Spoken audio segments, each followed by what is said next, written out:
Biscuit ഉണ്ടാക്കിയാൽ അതിനായിട്ട് ഞാൻ 3 സ്പൂൺ നെയ്യ് ഇവിടെ എടുത്ത് വെച്ചിട്ടുണ്ട്. നമുക്ക് ഒരു പാത്രത്തിലേക്ക് ഇട്ട് കൊടുക്കുക.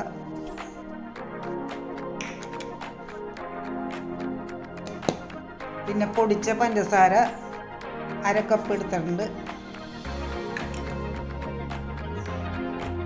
പിന്നെ ഗോതമ്പ് പൊടിയും കൊണ്ടാണ് ഞാൻ ഉണ്ടാക്കണത്. അപ്പോൾ ഗോതമ്പ് പൊടി 1 കപ്പ് എടുത്തിട്ടുണ്ട്. അതും ഇതിനകത്തേക്ക് ഇട്ട് കൊടുത്തിട്ടുണ്ട്. ഇനി നമുക്ക് 1/2 ടീസ്പൂണിൽ കൂടുതലായിട്ട് ബേക്കിംഗ് പൗഡർ വേണം, അതിട്ട് കൊടുക്കുക. പിന്നെ പൊടിക്ക് ഉപ്പ് ഇട്ട് കൊടുക്കുക.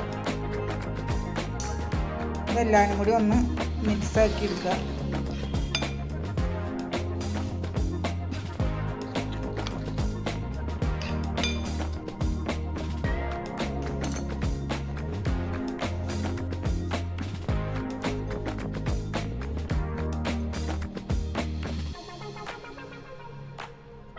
ഇപ്പം ഞാൻ എല്ലാം മിക്സാക്കി എടുത്തിട്ടുണ്ട്. ഇനി നമുക്ക് വാനില എസൻസ് കുറച്ച് ഒഴിച്ചു കൊടുക്കുക.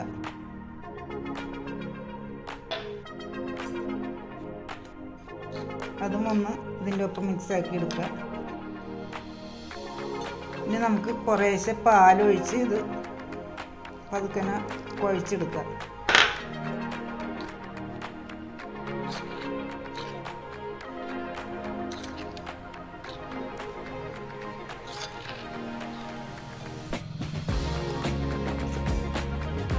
പാല് കുറച്ചും കൂടി വേണം.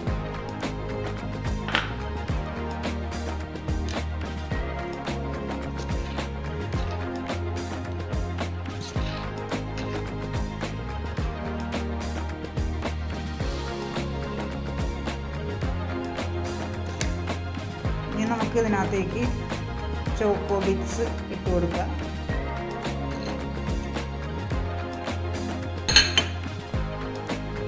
നമുക്കിത് നല്ലോണം കുഴച്ചെടുക്കാം. ഇപ്പോൾ ഇവിടെ കുഴച്ചെടുത്തിട്ടുണ്ട് ഞാൻ.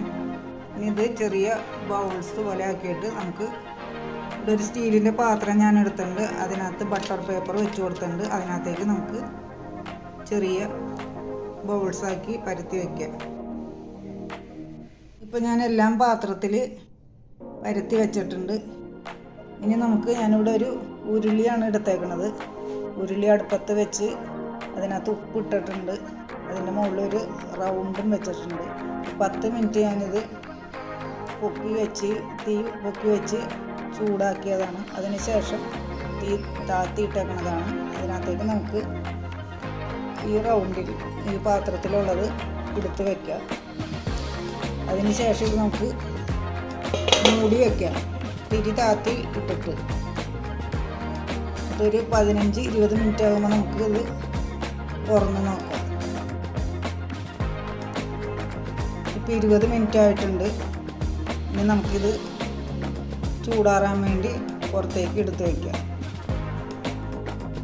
ഇപ്പോൾ നമ്മുടെ എല്ലാ കുക്കീസും ചൂടാറിയിട്ടുണ്ട്.